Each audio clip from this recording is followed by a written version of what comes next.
Vamos em frente com a nossa revista eletrônica de todas as tardes. Esse é o nosso Tudo Posso. Vamos falar sobre educação, sobre a relação pais-alunos. Isso porque atualmente nós podemos observar com frequência a ausência dos pais na vida escolar dos seus filhos. A tendência, à primeira vista, é de criticar ou até mesmo utilizar uma famosa frase: comigo isso não aconteceria. Na verdade, quando se surge a necessidade de falar sobre algum assunto relacionado à educação dos filhos, tendemos até a expressar uma falsa praticidade, ou seja, encontrar até culpados. Isso é bem mais fácil do que procurar compreender as complexidades relacionadas à queda do rendimento escolar do aluno. E para falar um pouquinho mais sobre como ajudar os filhos no período escolar, onde a gente recebe a psicopedagoga, a mamãe do Lucas e do Enzo, a Priscila Colalto, com a gente aqui. Priscila, boa tarde. Boa tarde. Bem-vinda. Obrigada. Tem uma primeira pergunta. Opa, vai lá. Devemos estudar com os filhos ou não? Porque tem muita gente que fala, não pode, porque daí o filho não consegue estudar sozinho depois, quando ele cresce e tal. Boa. Como que a gente faz? Tema difícil, hein, gente? Polêmico, né? Não vamos nos sentir mal por, às vezes, não conseguir atender tudo que os filhos precisam. O que acontece? Os pais, às vezes, confundem o item presença. O que é presença? É só você sentar com ele, é você pegar o lápis e fazer por ele, é você dar a resposta. Realmente é muito difícil. Por quê? Às vezes, só o pai consegue mensurar se a criança diz que não entendeu para chamar atenção, ou porque ela está com preguiça e quer que você faça.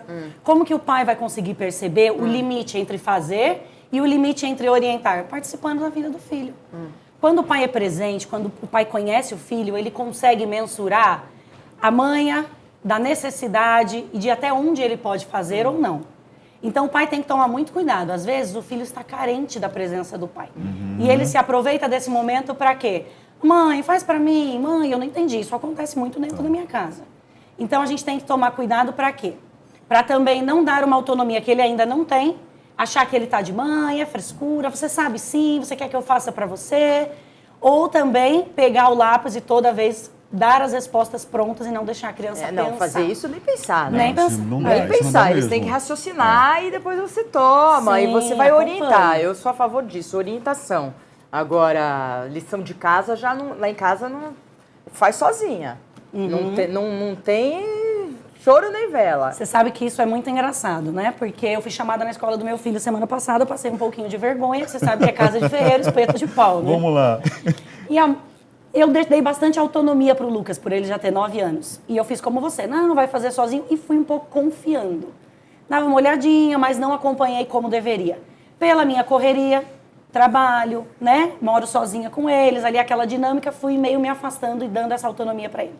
Quando a escola me ligou, ele estava devendo 10 tarefas, quase morri de vergonha, né? Porque a escola inteira sabe que eu também sou da área, tudo. O que eu tive que fazer? Assumir a parte da culpa que era minha e também atribuir a culpa que era dele.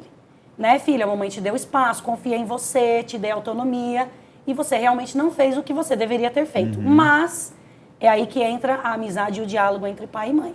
Exatamente. A mamãe também não foi tão presente, então você me desculpa. A mãe poderia ter estado mais perto, não estive por isso. E conseguir entender como que é importante a gente estar junto, não adianta. Não adianta a gente dar uma autonomia quando eles ainda não têm autonomia para fazer. O problema é que hoje também, muitos pais acabam delegando só esse ensinar e se educar à escola. Parece que compram a educação, o conhecimento do filho e não querem participar de forma alguma. Ou se isentam, né? Acham que o dinheiro vai resolver uma situação. Mas e não é essas por aí. crianças, geralmente, elas pegam recuperação. A criança que ela não é auxiliada ou orientada pelo pai, ela pega recuperação. Eu vejo 2 culpados nesse caso. Eu vejo os pais e eu vejo a escola também. Por exemplo, se a escola não me chama para saber como estava a situação, eu nunca saberia. Às vezes também a escola tem deixado de trazer os pais até a escola. Na correria, o pai por si só não vai. Mas eu duvido que se a escola te ligar e dizer, ó, Maria, você pode vir aqui conversar um pouco? Estamos com algumas coisinhas para resolver. É óbvio que você vai. Então, um pouco também tem que ter a iniciativa da coordenadora, da orientadora, do diretor, para fazer um projeto para quê? Para colocar o pai dentro da escola. Porque o pai, às vezes, acha que levou na escola, buscou... Ah, não, porque eu tirei da van, porque eu consigo estar mais presente. Tem pai que criam situações para se sentir melhor. Eu mesma já fiz isso, né? A solução mesmo é você organizar os teus horários e se propor a estar realmente mais perto. Acompanhar mesmo ali o dia a dia. Saber o que o filho está aprendendo, saber o que o filho está estudando, cobrar do filho, seria mais ou menos isso. Uma dica, tem muitos grupos de WhatsApp de mães, né? Tem muitos. E essas mães, tem mães que realmente cobram. Cobram mesmo, assim, eu vejo assim, meu filho não trouxe tal lição hoje. Aí fala, vocês viram qual é a página e não sei o que e tal. As mães, elas falam o tempo todo, assim. Às vezes até é chato, de tanto que elas falam. Mas eu falo, Lara, você tem lição de português? Lara, você não sei o quê. Eu não preciso perguntar pra ela. As mães já me falaram no WhatsApp. Sim. Então, isso acontece muito. A tecnologia mudou um pouco essa dinâmica. Você sabe o que acontece também? As crianças são movidas pelo exemplo. Então, o hábito de estudo hoje se tornou, na verdade, meio longe da realidade das crianças. Por quê? A televisão tomou conta dos lares, os celulares, os videogames, os computadores. Isso é verdade. Então, quando que o teu filho te viu lendo um livro a última vez? Quando que o teu filho te viu abrindo um jornal, uma revista? Então, a gente cobra dos filhos, mas a gente também precisa se policiar para ser bons exemplos. Então, filho, você leu, filho? Mas, pai, eu também não te vejo lendo. Eu também não te vejo fazendo o que você me pede para fazer. Então, nós temos que nos policiar para sermos primeiro bons exemplos para poder cobrar. Porque sabe o que acontece? Quando a gente se torna um bom exemplo para o filho, o discurso se torna menor. Porque ele olha você fazendo e ele vai repetir. Assim como os maus hábitos, né? A gente olha para os filhos e vê eles, às vezes, ansiosos. Por quê? Porque nós somos ansiosos. A gente vê eles dormindo tarde. Por quê? Porque a gente dorme tarde. E você sabe que essa sacudida que a escola me deu me fez repensar onde que eu estava errando e o que eu podia fazer. Porque só justificar também a minha falta de tempo, o mundo capitalista que a gente vive, as contas para pagar, não ia resolver. Como o Rafa disse no começo, é muito fácil apontar. Muito fácil, muito, é verdade. Muito fácil você dizer, porque quando eu tiver meu filho, isso não vai acontecer, né? Um discurso muito comum. Quem não tem filho não tem a mínima ideia do que é ter filho. Desafio. Até porque você não sabe como vai ser sua vida daqui a 10 anos, por exemplo. Se você também precisa trabalhar fora, né? De repente a dona de casa, né? Fala assim, daqui a pouco eu vou ter filho, né? Sim. Mas você não sabe qual é a realidade. Né? Quem tem um não sabe o que é ter 4, o que é ter 2, o que é ter mesmo, 3. né? Não tem essa ideia. Priscila, tem uma idade crítica, limite, assim, que eu preciso estar realmente de olho no meu filho, até o ponto de deixá-lo caminhar com as próprias pernas? Dizem os estudos que a formação do caráter da criança acontece até os 7 anos. Em questão de princípios, valores, o certo, o errado. Então, até os 7 anos é uma fase que a mãe precisa estar muito presente. Porque é onde a criança é a base. Não que depois disso você precise se ausentar.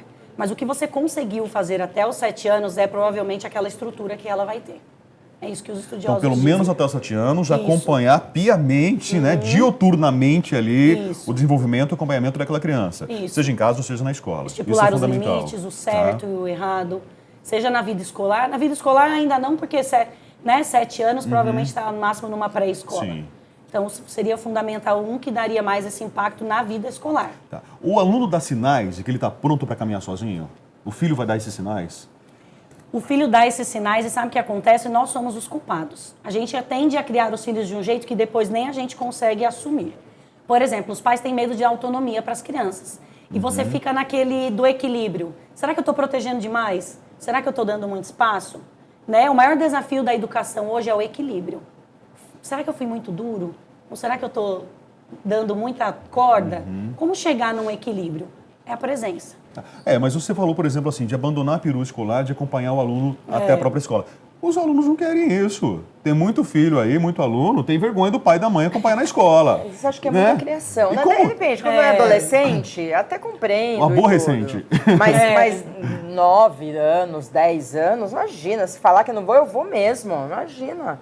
Sabe o que acontece? Esses dias eu fui na escola do Lucas, nesse dia da reunião, e ele estava no pátio, aí ele... Tá. Falei, será que ele não me viu? Tinha me visto. Só que eles começam nessa pré-adolescência aí, meio antes, né, essa geração, e eles começam a ter, sim. Mas isso que eu comentei é mais porque o pai se sente mais presente. Porque o pai se cobra, eu não estou conseguindo ver meu filho, eu saio, ele está dormindo, eu volto, ele está dormindo. Então sabe o que eu vou fazer? Eu vou tirar da van e vou usar minha hora de almoço para levá-lo e buscá-lo na escola para eu ter ali um momento. Não é ruim. Eu penso que toda ação positiva que o pai tenta uma aproximação, um contato, é o mais importante dentro dessa relação pai e filho. Sabe o que acontece? Os pais esquecem que as crianças sabem conversar. Tem pai que esquece disso. Esse dia, por exemplo, que eu tive que sentar o Lucas e dizer para ele, o erro não foi só teu, o erro também foi meu. Eu tive que dialogar com ele. E fazer ele entender aonde ele estava errando, aonde eu estava errando e aonde juntos nós poderíamos resolver o problema. Os pais, às vezes, tratam os filhos de maneira muito infantil. Subestimam a criança. Por que não conversar sobre tudo? Por que não puxá-lo para o assunto e deixar que ele resolva a situação junto com você? Então é isso que falta, diálogo também. E se você conversa, a criança conversa com você de uma volta. graça, como assim, eles desenvolvem. É impressionante. Agora, interessante também nas suas respostas, você falou os pais, né? Os dois, é pai e mãe, não é isso? Porque às vezes a criança vai mal na escola, o marido joga a culpa na mãe e vice-versa. Um empurra-empurra, né? Sabe o que acontece? A nossa sociedade ela tem uma dificuldade muito grande de delegar funções. Os avós viram pais, porque os pais não têm tempo. A professora vira mãe. Então, sabe que nós precisamos nos conscientizar de que cada pessoa tem o seu papel. Vô é vô, professor é professor, pai é pai e mãe é mãe. A voz de autoridade masculina tem o seu impacto no cérebro da criança e na educação. A mãe tem o seu lado, a sua voz mais doce, mais suave. Então, cada pessoa dentro da sociedade tem que entender o seu papel e ninguém delegar para o outro. Pai não achar que o professor tem que ensiná-lo como pai e o professor também não delegar para o pai ensinar em casa. O professor tem que ter a sua função de educador. O que você acha de homeschool? Crianças que estudam em casa, com a família. Eu tenho amigos que fizeram isso. Eles têm uma fazenda no interior de São Paulo e ela conseguiu uma licença do Ministério da Educação para educá-los no lar. Eu penso que é uma coisa muito questionável, porque eu não sei... A criança perde algumas coisas. Por exemplo, a socialização. Uma coisa muito importante. Conviver com outros, o repartir, o aprender a dividir o espaço, o material. O entender as diferenças. Entender as diferenças, respeitar as diferenças. Então, eu penso que tem a importância da criança estar lá num outro ambiente. Eu sou mais a favor da criança ir para a escola e conviver com outras crianças do que a educação no lar.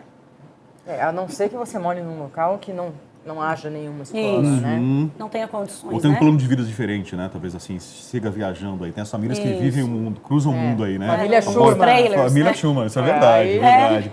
Agora, vocês duas, como mães aí, vocês leram o manual para ser mãe? Eu li. Vocês leram? Não, mas assim, não, eu digo Vários- assim, não, mas de criando aprender, meninos, de criando aprender, de meninos, vários aprender, de livros. aprender a ser mãe, de não errar, Com por um exemplo. ano, não, lê. Porque eu acho que às vezes... Que esperar quando você está esperando, que você é quando está grávida. Lá tem 1 mês, 2 meses, 3, tudo que acontece com você e tal. Aí depois tem nessa série tem mais, aí você vai sabendo o que acontece com 1 ano, 2 Criando anos, bebês, 3 criando anos. meninas, Li criando tudo. meninos. Nossa, eu tento ler tudo sobre isso. Não, mas o que eu tudo. quero dizer, assim, até da talvez não Thalita falta... Rebouças. Talvez Sabe a não Thalita falta... Rebouças? Talvez não falta um respaldo das próprias escolas, de conversar com os pais, de como orientar os pais a caminhar com os filhos nesse processo educacional. Não faltaria essa orientação? Falta sim, falta parceria, tanto de ambas as partes falta. Do pai também se colocar à disposição Exatamente. e falta também da escola puxar. Porque na escola da minha filha, por exemplo, é muito grande. Então eles chamam para uma reunião, 2 reuniões, e aí se você vai, se você não vai, não foi. E aí a orientadora, ela tá lá, acho que 4ª e 5ª, disposta a receber os pais. Então se o pai vai, ótimo, se o pai não vai, a criança vai ficar lá, entendeu? Porque é um colégio muito grande. Então não dá para ficar também vendo um por um. É que a coordenadora pedagógica tende a dar uma atenção maior para os alunos com muita dificuldade. Né? Como a demanda é muito grande, uns alunos médios de nota 6, 7... mesmo que tenham ali algumas dificuldades, vai contornando. A escola acaba dando realmente uma atenção para os alunos que estão com as notas menores mesmo. Ou por comportamento inadequado. Isso, em disciplina, exatamente. O que influencia muito também é a ausência dos pais, né? A criança sabe que quando ela se comporta mal, o pai é chamado na escola, conseguir atenção. Então, não só o baixo A criança rendimento. faz isso? Faz. Nossa. Ela consegue, na verdade, jogar esse mau comportamento, uma ausência dos Eu vou pais? te falar, às vezes é inconsciente, ela não tem noção. Tá. Você já viu aquele verso que diz que um tapa dói mais do que nada? Um tapa é melhor do que nada. Por quê? Porque às vezes a criança prefere apanhar, porque pelo menos ela está tendo uma atenção, do que a indiferença, porque nada dói mais do que a indiferença. Então, essa ausência que as crianças têm hoje, elas têm consequências muito sérias depois na adolescência. E a gente está falando de escolas privadas aqui, mas as escolas públicas é um grande problema que a gente vive, né? Grande problema, com professores, muitas vezes, que não dão essa atenção. Desestimulados até, que professores né? que nem sabem direito a matéria, muitas vezes. Sabe o que acontece? A gente tem um público, por exemplo, na escola pública, de pais que saíram da escola na 7ª série, na 5ª série. Eu, quando trabalhava na rede pública, eu dizia, a senhora assina aqui para mim, por favor, a lista de presença? Professora, eu não sei assinar meu nome. Então, como que você espera que um pai desse ajude a criança na lição de casa? Também é muito difícil. Você tem que entender os diversos públicos e os níveis sociais e até onde você pode cobrar. Né? Ele Ninguém não dá o que sabia não assinar tem. o nome, mas ele recebeu o diploma lá do MEC, que ele terminou de um supletinho. exatamente. Então, na verdade, Essa é a educação no nosso país. país. E a gente não pode contar só com o suporte pedagógico do pai em casa, a gente tem que contar com o suporte de amor, de carinho, de respeito, de atenção. Isso ajuda muito.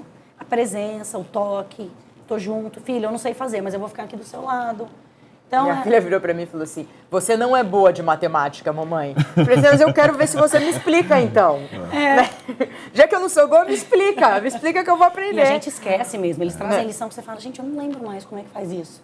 Você esquece, né? Gente, a minha mãe me cobrava tabuada. Vocês lembram disso? Nossa, mas tabuada Então, é fundamental. Olha, minha Tabuada mãe, tem que saber de cor, né? Essa é expert, assim. A gente brincava no carro de tabuada, assim. Ia viajar, brincava. Quanto é isso, quanto é aquilo? E ficava brincando de tabuada para memorizar. Tem que memorizar, Existem várias técnicas para se aprender a tabuada, mas, querendo ou não, sempre acaba memorizando mesmo, decorando, né? Buscar informações, né? De compartilhar informações com os filhos, além do universo escolar faz parte. Por exemplo, ler com eles. Pegar uma leitura aquém do universo escolar. Então, quando eu comecei a me sentir mal, porque eu achei que eu não estava fazendo meu papel de mãe, eu pensei, o que eu vou fazer para melhorar? Então, eu montei uma tabela que eu tenho com eles, fiz numa gráfica onde o pai deles trabalha, e coloquei ali os pontos que eu mesma precisava me organizar. Porque quando você conversa com os pais, na verdade, eles são 70% do problema. E a criança é 30%. Porque somos nós que os conduzimos. Se nós não estamos conduzindo eles da maneira errada, então está faltando alguma parte nossa. Então, eu estava desorganizada quanto à minha rotina e à rotina deles. Então, o que eu fiz? Montei uma tabela e priorizei. Hora para acordar, hora para brincar, hora para ler, hora para estudar, hora para escovar os dentes, almoço. Isso deu um efeito tão bom lá em casa, porque eu comecei a me policiar para também cumprir os horários junto com eles. Esse hora para ler, inclusive, né? A gente acaba falando sobre colégio particular, mas daquelas pessoas que não têm condições também, que não tem uma biblioteca particular ali à sua disposição no colégio, tem as bibliotecas públicas. Cria uma rotina de ir com o seu público, né? Com o seu aluno, até uma biblioteca, até esse espaço, para buscar um livro. Mas as escolas públicas têm. Tem também, sim, as claro. As bibliotecas são boas. Realmente, sabe o que é hábito? Tudo se torna um hábito. Tá. Tudo. Eu não gosto de fazer exercício. Começa a fazer, começa a caminhar, perfeito. começa a ler. Eu comecei a pegar esse momento que eu estipulei da leitura do Lucas e do Enzo e comecei a ler com eles. Então, a gente tem uma meditação devocional, né? Como nós somos religiosos, a gente, antes de dormir, faz essa meditação religiosa. É uma leitura de 10, 15 minutos. São valores, isso é importante. Isso, importantíssimo. E foi a forma que eu encontrei para ajudá-los a ler e também já introduzir essa parte religiosa que eu me cobrava. Entendi. Ótimo. Ótima mãe. Obrigado, Priscila. Valeu pela presença, pela conversa. Papai e mamãe, estão atentos aí aos sinais dos seus filhos, né? Vamos fazer intervalo e no próximo bloco... Nós temos lasanha de pão de forma. O aroma que está aqui no estúdio está incrível. Que delícia. O chefe Rafael Pereira vai estar com a gente aqui depois do intervalo.